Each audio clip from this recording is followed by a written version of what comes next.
So on this week's episode of Be More Super, we're celebrating this amazing movie. It's been nominated for 10 Academy Awards coming up at the Oscars very, very soon. It's Killers of the Flower Moon, and we've got one of the stars, Jillian Dion. Jillian, welcome to the show. Hi, thanks for having me. Oh, do you know what? It's an absolute honor because I've got to say, you know what? I love it when I watch a movie and I walk away thinking so many things. And this movie is so thought provoking. It's unbelievable. I mean, I've been thinking about it for days. But before we talk about this awesome film, I wanted to ask why did you get into this industry? What sparked you to get into acting and not like a 9 to 5 job? I mean, I tried the office thing. It was just like I can't sit for 8 hours a day doing something completely repetitive. But acting was not actually, it was not even in my periphery of like what I wanted to do. Um, I was actually going to a powwow, the Gathering of Nations, with my father. That happens in Albuquerque, New Mexico, and he stumbled upon this little ad in the local newspaper for an Indigenous girl around my age range at that time. So it would have been 16, 17.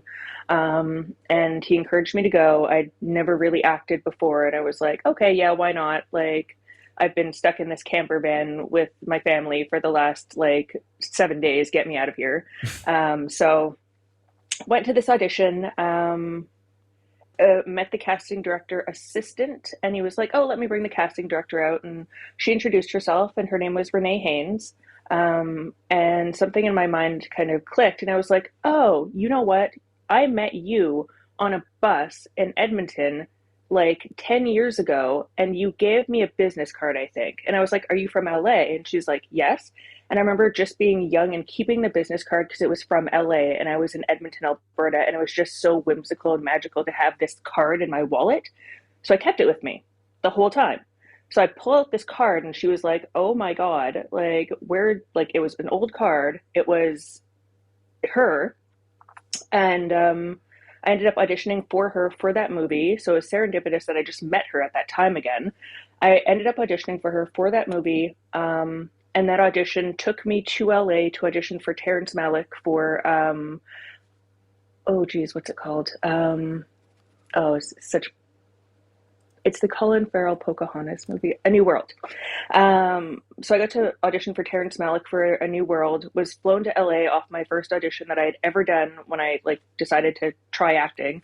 Um, and then I was like, okay, well, it didn't go my way. The part didn't go my way. And then I was like, maybe there's something to this and I should continue on this journey of acting because it seems to be like, platter here. Like, Do you think in this industry it's either, you're very, very lucky or things happen for a reason? Because, the fact that you kept that card and that happened, that must have been weird. That must have been so many signs in place that maybe this is your path in life, your journey. absolutely. Yeah. I'm a firm believer in, believing in what the universe is going to deliver you and just to look out for signs because I think there's always signs everywhere we look as long as we take them to heart and really believe that there's something to them.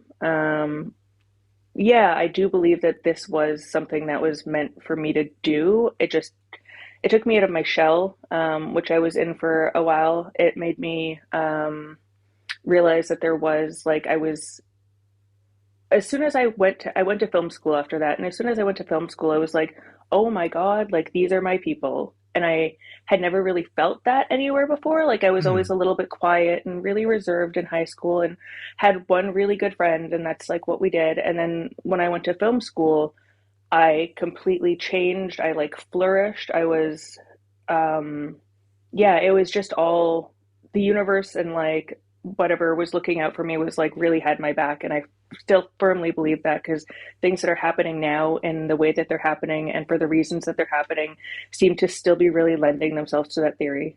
Mm. I mean, I'm sure the road to success hasn't been an easy one because it's not all rainbows and butterflies within LA and within the industry.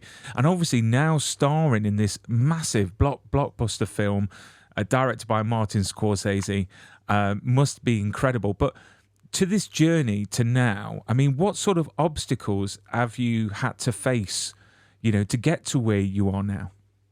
Yeah, when I started, it was a while ago now. And at that point, there was still pretty much, I guess, parts geared for Indigenous people that were quite stereotypical, just in the Mm, way that Hollywood used to see them. So there was like a little bit of reluctance to continue on just because I didn't want to be seen as a stereotype. Um, I come from a family of successful people. Like my aunt is a judge, my dad owns a water hauling company. Like I see success, and I didn't want to be degraded by Hollywood standards in the profession that I chose. So that was an obstacle to overcome. But thankfully, since then, we've seen a lot of growth in Indigenous talent being showcased, like with Reservation Dogs and with Prey and a number of other shows that are coming out that are geared towards Indigenous culture in a positive light. Um, mm, so that was definitely an obstacle. I did definitely quit acting for 5 to 6 years, just because I wasn't really taking it seriously. I decided to go to radio school because I thought maybe that's what I wanted to do, and then I graduated that and was like, I don't want to do that. So I kind of felt lost. I kind of felt lost at that point. So I was like, okay, you know what? I'm going to give acting another go. And then it took about 4 years, but in between that, I booked Legion, Motherland. So just really like sporadic things here and there. And then I got the call for Killers of the Flower Moon to audition, and I was like, oh, this is big. Like, okay, yeah. Just like brought me right back in, and I was like, okay. And that became my main focus. Because there was a year in between the audition to when they started to pick it up again because it's when COVID mm. struck. So just for that year, I remember we had our dialogue and what we might say if if we did the audition. So I just remember every day reciting my lines almost every day for 365 days. So when the audition came back up again, I was like laser focused. And do you know what? It was funny that you were saying about the culture and not being stereotyped, because you know what I have noticed over the years is that you know these studios when they make these films, it's very sort of blinkered. I mean, you look at films from 10, 15 years ago, even 20 years ago that's got indigenous people in them, and it's quite sort of sad to think that they portray them in a certain way in films like 10, 20 years ago. And it's quite nice and refreshing to see, you know, you know, the indigenous people being portrayed in a different light. And obviously there's a show that I love called Skymed that I think's Mm-hmm. fantastic. And I think they do an amazing job for that, for representation, because it's just great. Because the thing is, for someone like me that lives in the UK, I'm fascinated by all different cultures and traditions, and that's how we should be. So we should see those on screen being portrayed correctly and honestly, and not being portrayed by these film studios as certain ways. Do you know what I mean? Like savages, Mm-hmm. or it's just nice to get a different view of things. I mean, when starting out though, when you decided, "Do you know what, this is for me," did you have a plan in place? Did you think to yourself, "Do you know what, I want to achieve X, Y, and Z within the industry. I wanted to win certain awards. I wanted to work with certain people." I think I remember specifically when we came out of film school, we had just to write a little manifesto of like what we wanted to do in terms of our careers. And I remember writing specifically that I wanted to do period pieces. And like, I think an 80% of what I've done so far has been a period piece. So I'm kind of trying to like erase that and be like, I'm open to variety. So that was on my list and I achieved that, even with Killers of the Flower Moon, obviously. And I think there was one that I wanted to work with um, Coppola. I think that was pretty much it. And now that I've kind of made my way into this acting world, I think my most recent would just to be like a series regular on like a really respectable, you know, fun, charming but important show. So still trying to put that into the universe. But as for a solid plan, when I got back into it, no, it was always just very. It's hard to have a solid plan in this industry, just because you don't know what's going to happen, and the industry's so fickle, and it's feast or Mm. famine for actors all the time. So um, I had hopes, but I didn't actually put too much pressure on myself because, again, it's a difficult industry.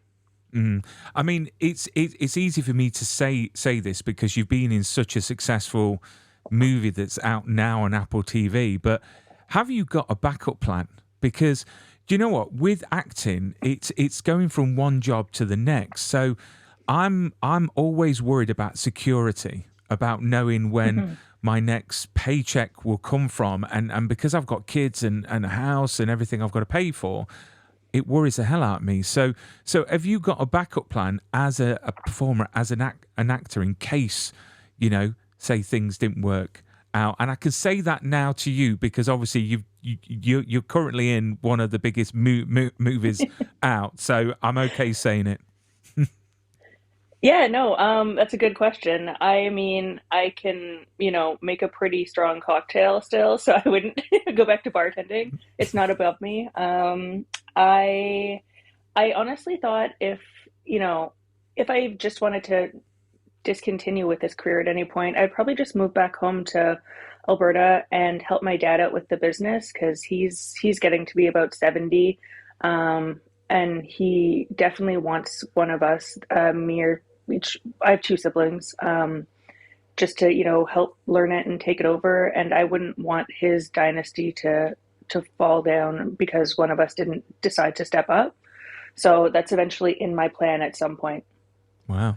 So let's talk about this wonderful movie. I've got the poster there. Killers of the Flower Moon. It's 3 hours, 26 minutes of pure master, filming. It's just magical. It really, really is. And I dare say it's a beautiful movie, but it is quite a hard watch at times. And, I believe in sometimes, we've got to look at the difficult things because that's how we learn. That's how we find out these stories. And it is heartbreaking and beautiful at the same time in the way of the moments that are in the movie. If you could tell us a bit about the movie for anyone that, that are living under the rocks that don't actually know about this film. Sure, yeah. So the film is based in 1930s Oklahoma, and it's based around what was called the Reign of Terror. So basically, what had happened is the Osage were moved from Kansas over to Oklahoma because they were put on a land that they didn't think would be easily inhabited, basically. So the government gave them what they thought was enough, basically. But as soon as they got there, pretty much they discovered all these oil deposits underground, and they soon became the richest nation per capita in the world because of all this oil wealth. And with all the wealth came furs, jewels, Caucasian servants sending their kids overseas to private schools. So they were rich and they were flourishing. And when people caught wind of that and started seeing it, they started to come around and do dishonest things. Mm. So in the movie, Robert De Niro plays Hale, and then his son DiCaprio depicts his nephew Burkhart, um, who comes in and they infiltrate a family and slowly kill them off one by one by horrible means, through poisoning them to killing them in a house explosion. Just these really gruesome, graphic, terrible ways to treat other humans in the name of greed. So this is all it's based on a true story, so everything that happened in this movie is quite close to what had happened to these women in real life and the other Osage members. Um, so yeah, it was basically in the name of greed. One sister survived, Molly, and she would stop at no end to make sure she got justice for her family. And the book sort of centers around that. The book is and the movie are also it's the birth of the FBI.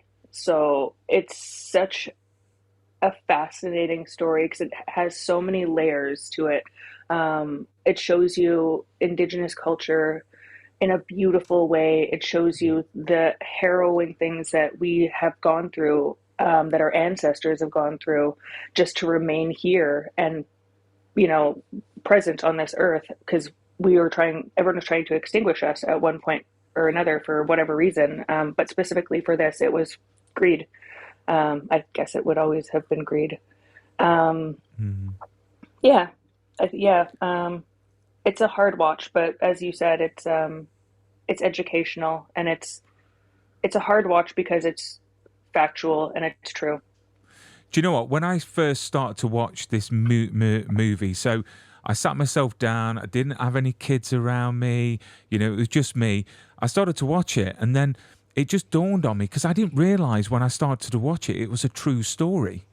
So Hmm. straight away, I was on my phone. I paused it, of course, and I was on my phone and I was just checking out the film. And when it said true story, it just leveled it up because I was just amazed that it all happened, and I never knew this. So from an Hmm. educational point of view, I think it's great for people to watch because this is a big thing that happened, and it was just astonishing to watch. So how did the project come about for you then? How was it presented to you, and did you know about the story before taking the role? It was presented basically through the audition. They told me it was based on a book by David Grand, so I immediately went out and got the book. Um, I didn't know. I didn't know about this like very important part of U.S. history, as many people don't know about things that happened even in here in Canada. The residential school thing coming to light.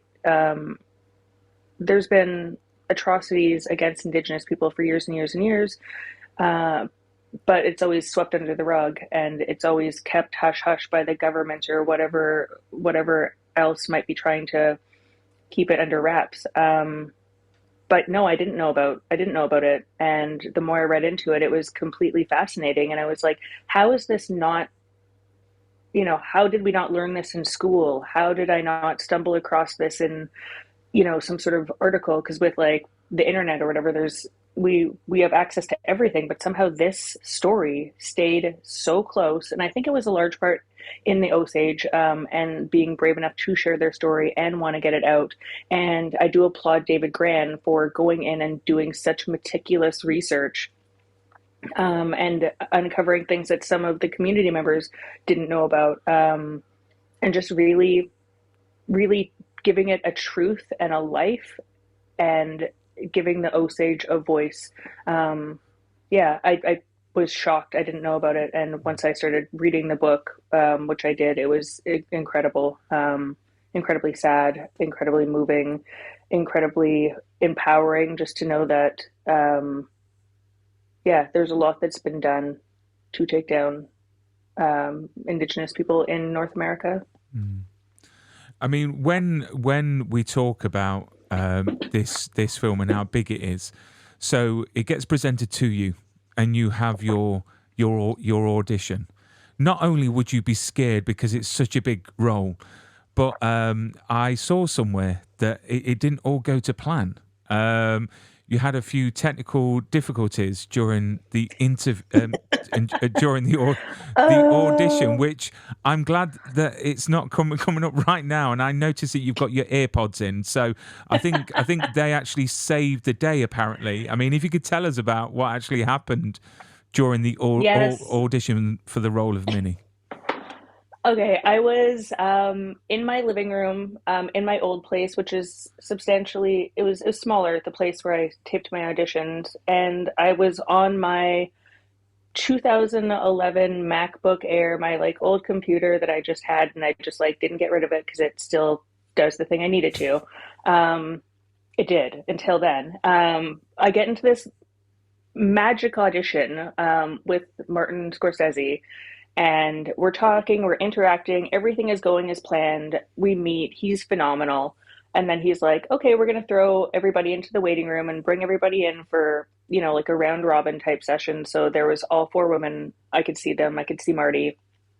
And like mid audition, I'm in the scene. I'm like in the scene. And the mic cuts off completely. And they're like, we can't hear you. We can't hear you. And I was like, oh my God, like pressing all these buttons and they still couldn't hear me. So I was like, oh, okay, yeah, just 1 second, like very calm. But on the inside, oh my God, I was like losing, I was panicking, but like trying to keep it cool.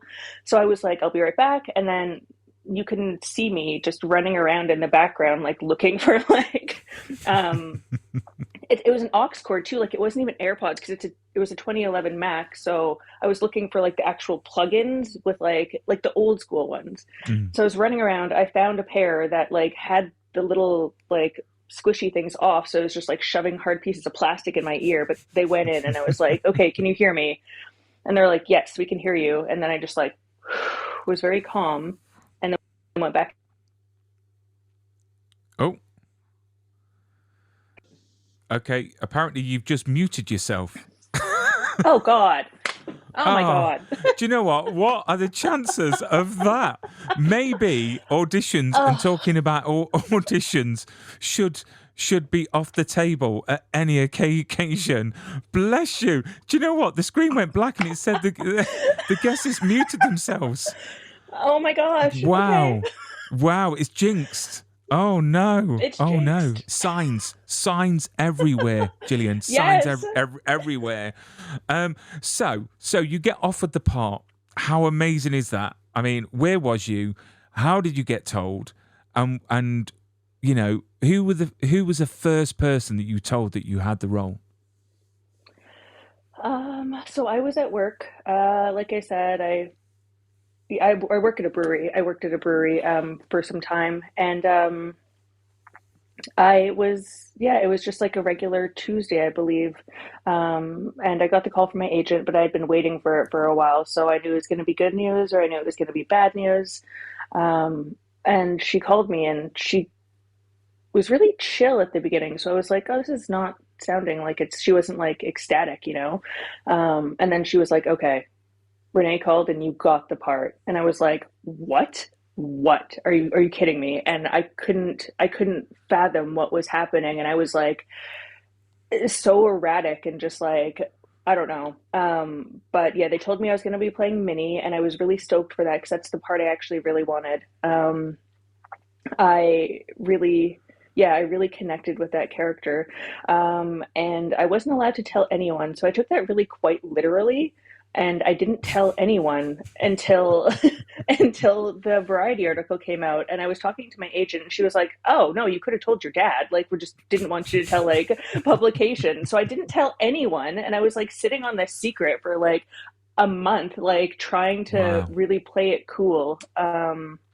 Yeah, and yeah, when I could tell my dad, it was a piece of news because he was like over the moon, and obviously he's like a cinephile, so he was just so stoked. So Yeah, you just kept it quiet. Well, I suppose you've got to keep these things quiet, and I admire anyone that gets interviewed that they don't let out too much information about any plot lines or characters. I literally could not do it. But how much responsibility did you feel knowing the story, knowing that you were playing a real person? How much responsibility did you feel before shooting the film? yeah, it was.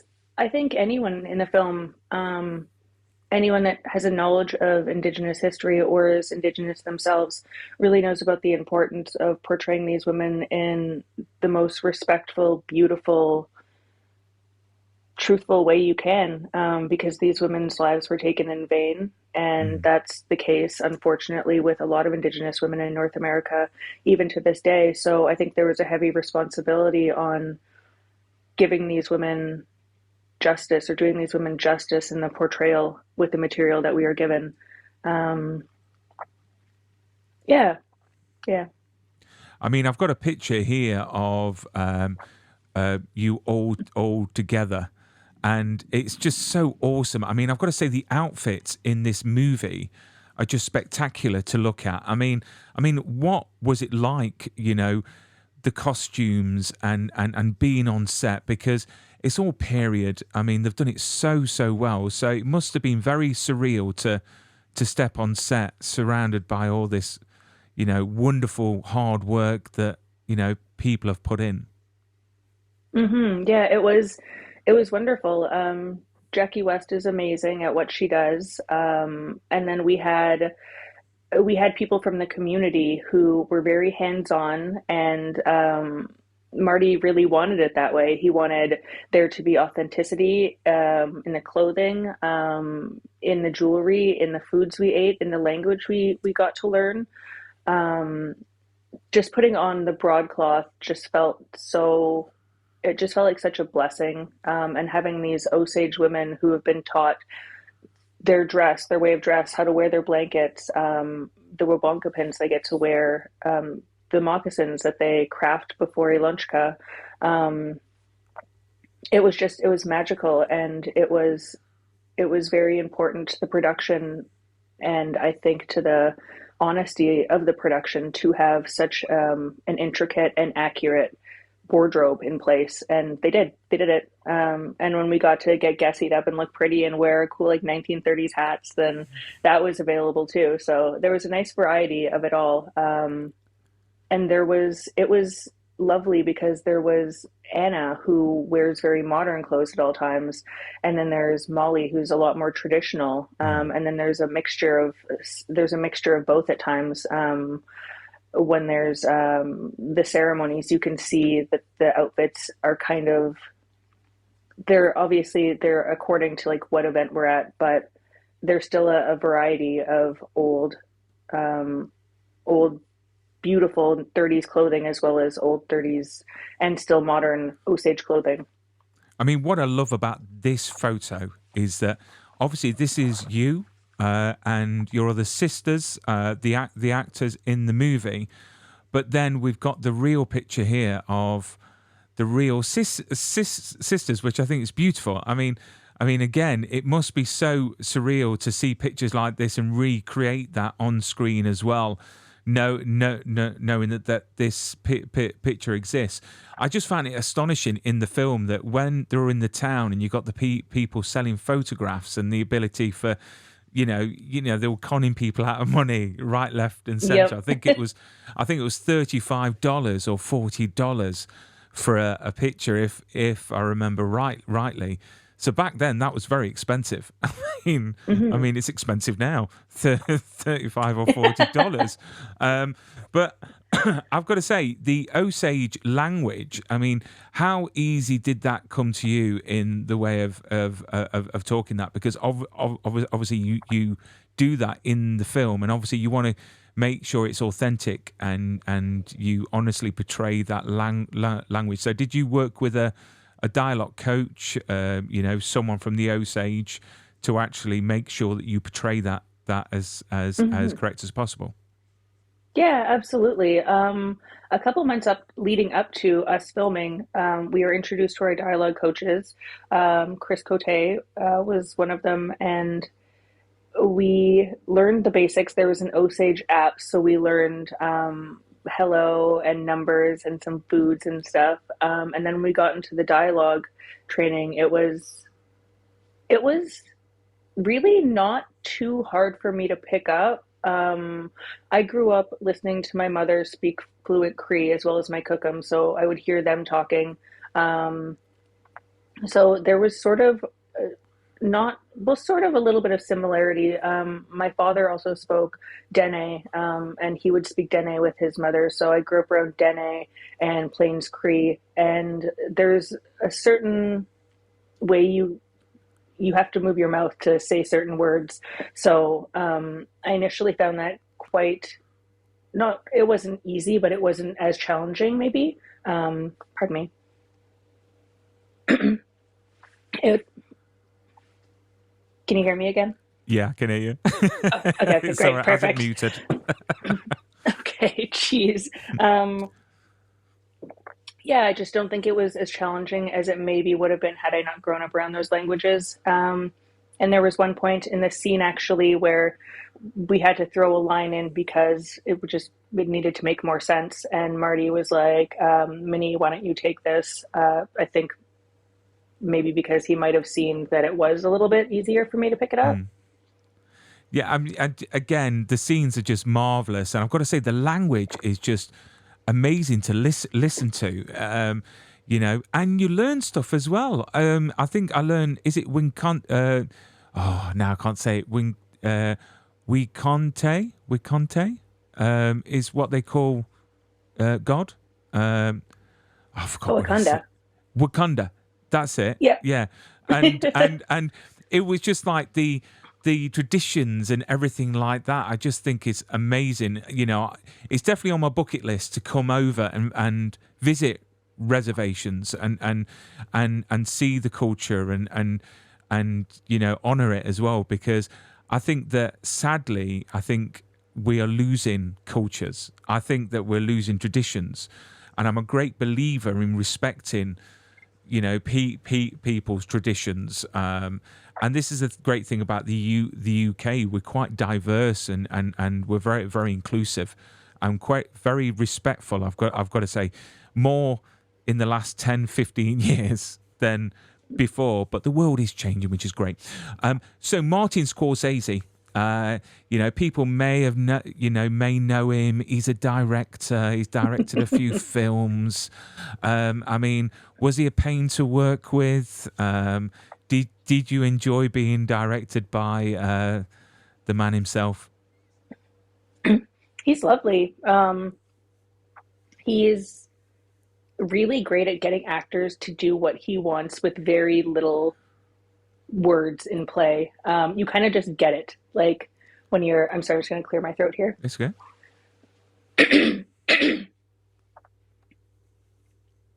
Okay.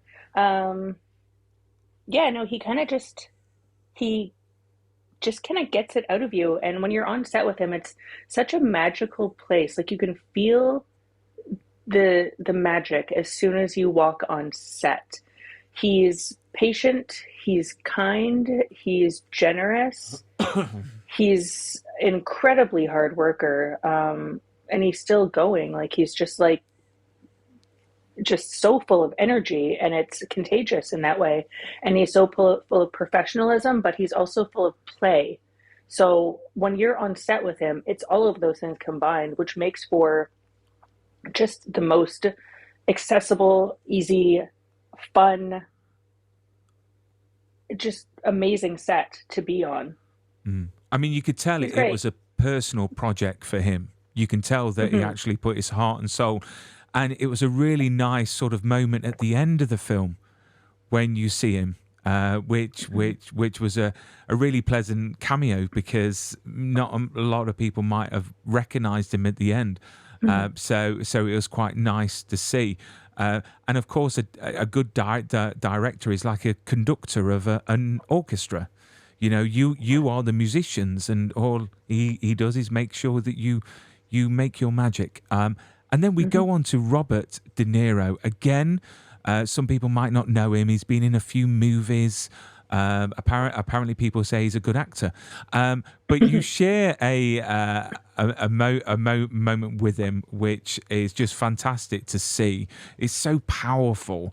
I mean, what is it like, staring eye to eye with the man himself as well? Because he's just he's a type of actor that makes everything seem effortless. Hmm. Yeah, it really was that. It was. seeing him go into work and go into scenes and just be so comfortable and so present and just so it's it's unlike anything I've ever seen in another actor. It's just so easy, but it's so good. Like there's so much depth to him, even when he's just kind of riffing. Um, he's phenomenal, and it's just so awesome seeing him and Marty working together too, because they're just bouncing off one another and feeding off one another and playing with each other's ideas and really molding them into something really special. And I think that's the magic.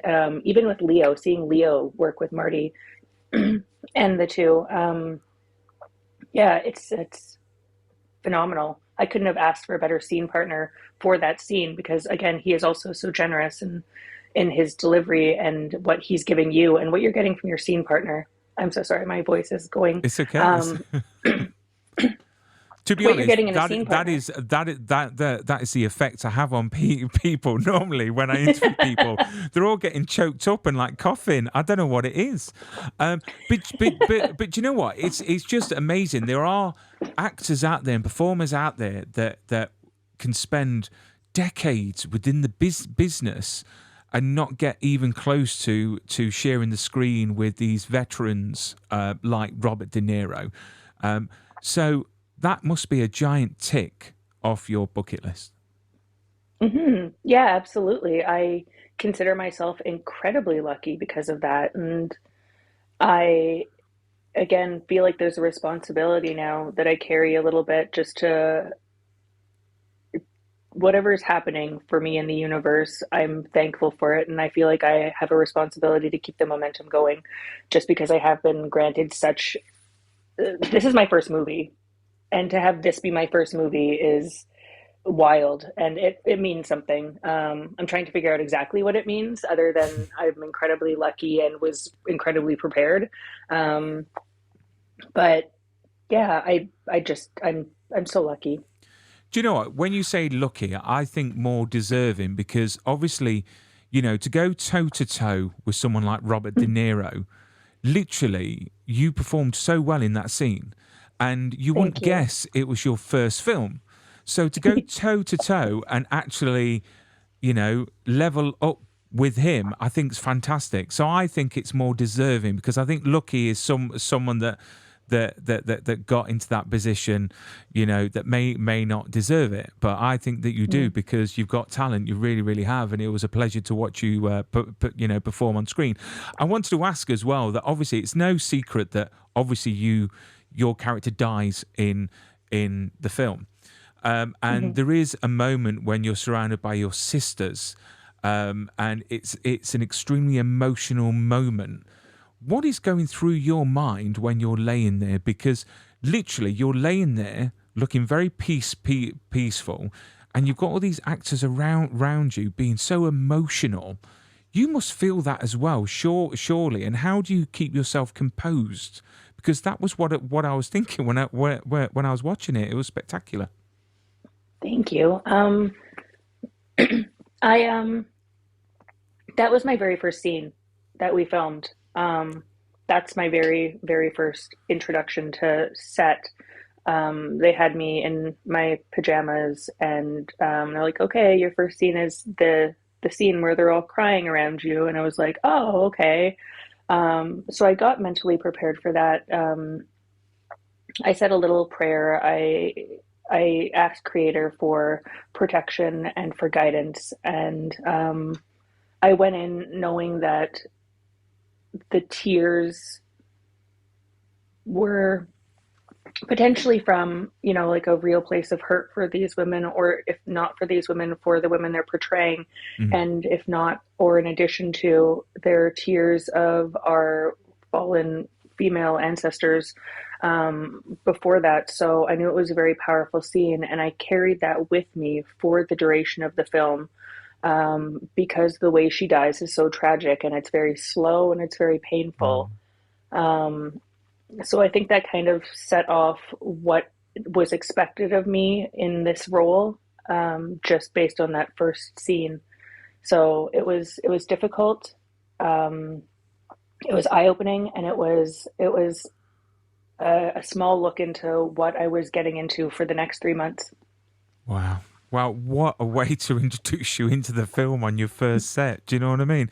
I Yeah. mean, have you got a favorite special moment from being on the project that will always stay with you? You know, some moment on set or off set. I think just like getting to know the women was phenomenal. Everybody in the film, for that matter, Tatanka, Will, Jason, everyone was so rad and so welcoming, and it was just so fun because we'd all go out and hang out and have fun. But I think the moment that stands out for me the most is um, I meditate, and in meditation, I manifest if I can. I'm very big into that, and I believe we can manifest things into our lives. So there was an instance right on my first day, actually, where I visualized what it might look like had I booked this part and how it might look on my first day. And I remember was in my clothes and then walking up to set, and there was the house that I'd be filming in, and then there was one of those big light blocker things. I'm so bad at film terminology. But it was that moment, and I like looked up, and I was talking to Jameson, who was grabbing me from my trailer to bring me up, and I was like, "Have you ever manifested something and it come to fruition?" And he looked at me and he was like, "No." And I was like, never mind. But it was wild. It was exactly how I pictured it, and it was right there. So that was my moment of holy crap. Um, and that was probably the wildest, I would say, in terms of on set. Yeah. Awesome, awesome. And then we talk about the awards for this film. I mean, we've got the Oscars that's coming up. Are you all going to the Oscars? Are you all going to go and attend, or is it certain people only? Is it invite only, or can you crash the party? We actually don't really know. We find out just like a week, maybe 2 weeks beforehand if we're going to these events. But we've been lucky enough we've had the pleasure of going to all of them so far. The sisters have been in attendance at all of them, so I'm really keeping my fingers crossed. And it would be amazing to go to the Oscars. The SAGs that I just went to were phenomenal because it's a room full of your peers and people like-minded people and people with such big talent and personality, and it's just the room is buzzing, and it's magic and it's electric, and I'm really hoping that I get to go to the Oscars. I think that'll be like amplified times 1,000. So I'm fingers crossed, fingers crossed. I mean, it's one thing going to the Oscars, but then it's another thing thinking, what am I going to wear? What am I going to wear? Mm. You know, and it's a whole day in itself. But I've got the nominations there, which I Hmm. can't actually see on my screen because it's so small. I should have thought. It's very I should. small. You know what? I should have thought this out when I thought I'll put it on the screen. But it's quite a few Oscar nominations there. So fingers Mhm. crossed. You know, you get the recognition for this film because it's just a fantastic film and everyone should see it. I mean, what's next for you? Are you just putting your feet up and enjoying all this sort of buzz that's going around this movie now? Now it's hit Apple TV, which is just amazing. Yeah, I'm just waiting for what comes my way next, and just really trying to enjoy everything. Enjoy the events, enjoy seeing all these things like firsthand, because you see them on TV and it just looks so insane, and you go there and it's even crazier than you could have fathomed in like the best way. Yeah, so I'm just kind of waiting to see what's happening. Auditions are flooding in, which is nice. It's overwhelming, but it's nice. Um, yeah, I'm really just trying to take it all in and take it one day at a time and just really live in the moment, and not get too ahead of myself, but be really thankful for the things that have happened so far. I mean, do you feel that now this film has come out and everyone's enjoying it and is getting the recognition that it deserves? Do you think that's going to now change the direction for Indigenous people and the stories that are going to be told and the type of stories that are going to be told? I hope so. I mean, they can look at Killers of the Flower Moon, and then they can look at Reservation Dogs, and they can look at Rutherford Falls, and they can look at Prey, and they can look at all these other phenomenal things that are coming out, and look at it as a textbook of things that we're capable of, things we should be doing, things we shouldn't be doing. Um, and I think it's just going to open up way more doors. We have people like Sterling Harjo and Taika Waititi, and casting directors like Angelique Minthunder, and just all these powerhouses and people in our corner. We have Renee Haynes in our corner, who's been there forever, a massive ally. We now have Marty, who's a massive ally. Um, and I think it's just time because we have amazing stories. We're the original storytellers. So we have voices, we have history, we have culture, we have language, we have beauty, we have strength. So I think just uh, yeah, the way of the old Indigenous portrayal is like far gone, and I think there's going to be emergence of a beautiful new perspective on Indigenous culture, and a lot of us are going to be at the helm of that. So it's going to be accurate, and it's going to be strong, and it's going to be important. That's awesome. Fingers crossed it happens and Hollywood actually turns that corner because, many might say that Hollywood is broken in many ways. So hopefully this is going to, give them a wake-up call to say this is the sort of thing that audiences want. It really does. One of my last questions, Jillian, that I ask all my guests, if your life was a movie, what title would it have? Mm, wow.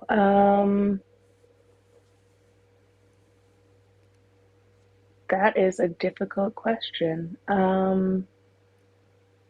Probably, I guess, a girl and her cat lost in the clouds. Oh, see, you can also use it as your future memoirs. So it's two birds and one stone. But thank you so much for coming on to the show. It's been an absolute honour, and I look forward to everything that you do in the future, and learning more about your culture, about your traditions, about your family lineage. Oh, I can't speak today. Lineage. Lineage. I can't even say it, and you've just said it. I get My it. word. My Come word. down to come But to yeah. Canada. Come to a powwow. You'll. It's incredible. It's a sight to be seen. So Oh, if you're I ever would down love in to. Canada and you're down in Alberta, let me know. I would just be there, wide-eyed, just taking it all in. I really will. But thank you so much. Keep safe, and I'm sure we'll speak soon in the future. Thank you for having me. Have a great day.